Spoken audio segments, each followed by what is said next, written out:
not going to say anything more. Gemma Tipton is going to talk to Katherine about her work and possibly the new book.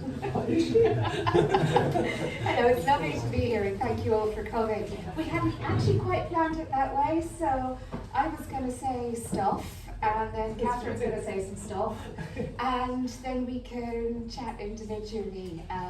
There's a vague chance we may be interrupted by the political system. We'll see how that goes. I know Katherine for years, and I was reminded her flowers book is here, and I was interviewing her for her flowers book, and part of what we talked about is why would you paint a flower, and what are you actually painting when you're painting a flower? And it kind of gets to the heart of all of Katherine's work, which is getting underneath the skin of what we see. And I was going to talk fascinatingly about that, but she told me a story I had never heard before, which is, as a baby, Einstein peered into her pushchair and said, "What a gorgeous baby." Because this came about because I said, "What's the story with the numbers there, Katherine?" And I think in terms of the creative arts, creative scientists, speculative, theoretical physics, whatever you're having yourself, it's different ways of looking at how we can comprehend the enormous mysteries of the universe and how we can bring all the stuff we don't have words for out into the world. Einstein dealt with numbers, among other things that I wouldn't even begin to understand. Katherine harmonizes them. She paints musicians, she feels music, she puts equations into her work, she uses color, and if we drop the what's she actually doing there, we can start to understand things just by being with these works, and that makes me really excited.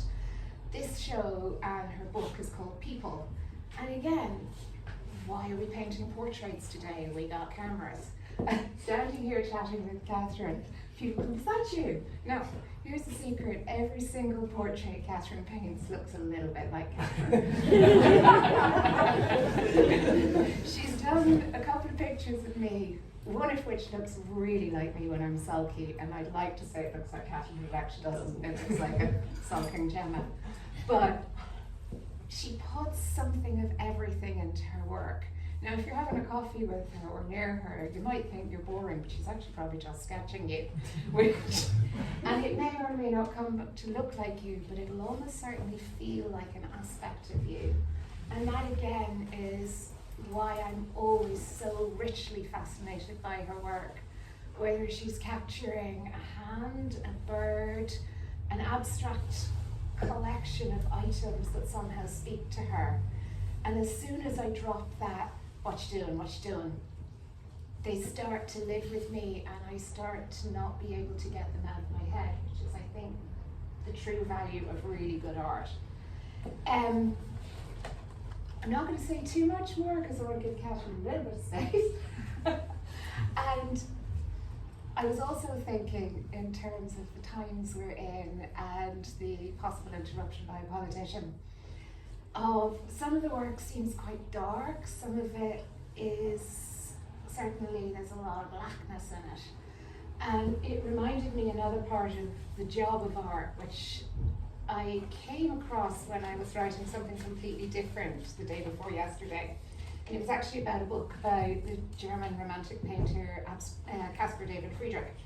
And Germans will forgive my pronunciation. Ernst Bloch was writing about a trio of Friedrich's more depressing paintings. He's the guy who painted people from the back, and according to his biographer, it was because he wasn't very good at faces. But anyway, Bloch says, no, these aren't depressing. The fact that someone survived to paint the picture and another person to look at it shows that all was not lost. And I think he's talking about hope, but he's also talking about what we bring to an artwork when we look at it. Every time we look at an artwork, we continue its story. And Katherine has put so much into these from all the worlds her brilliant mind inhabits. And that's what we get out of them the other side. I would urge you to fall in love with them and buy them. I would also urge you to look at her 2 books, Flowers and Portraits, People. For the People book, she's gone into sketchbooks that go back half a century? More than half a century. And as well as having a daily sketchbook practice of just keeping her hand in drawing, she also has secret sketchbooks where she gets all the morning gubbins of dreams and night thoughts out onto the pages. And some of them are, sound like a tabloid editor, revealed for the first time in this book. But the book is a constant revelation, so I would urge you to look at that and maybe even buy it for everyone you love for Christmas.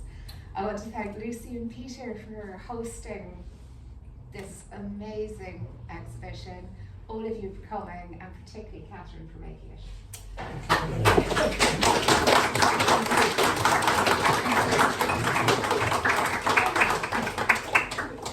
Lucy, do we have, is it okay?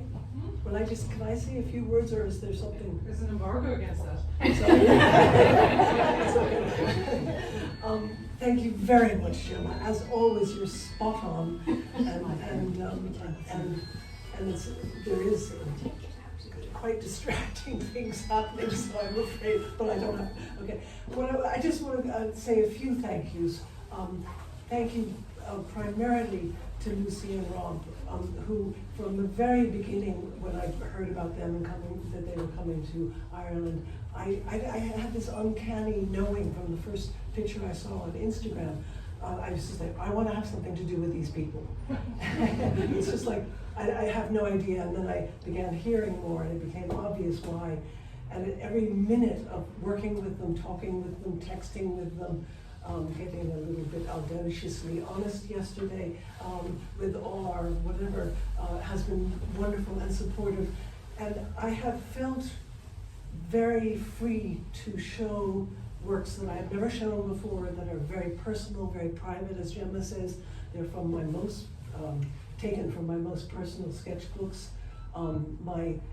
Well, we tried to find an elegant way of saying it.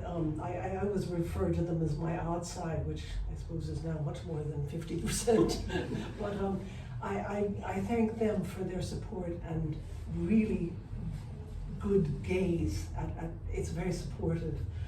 I'd like to thank Gemma, who has been an ally in many, many ways, in every way, for a very long time, and it has meant a huge amount to me.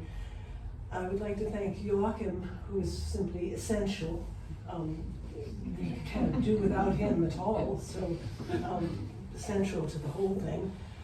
And I'd like to thank my very, very bold son for coming down all the way from Dublin this morning and surprising me and having me in complete bits. And I'd like to thank all of you. It makes a huge amount means a huge amount for me to see you all here. People from way back, people who I haven't seen for a long time.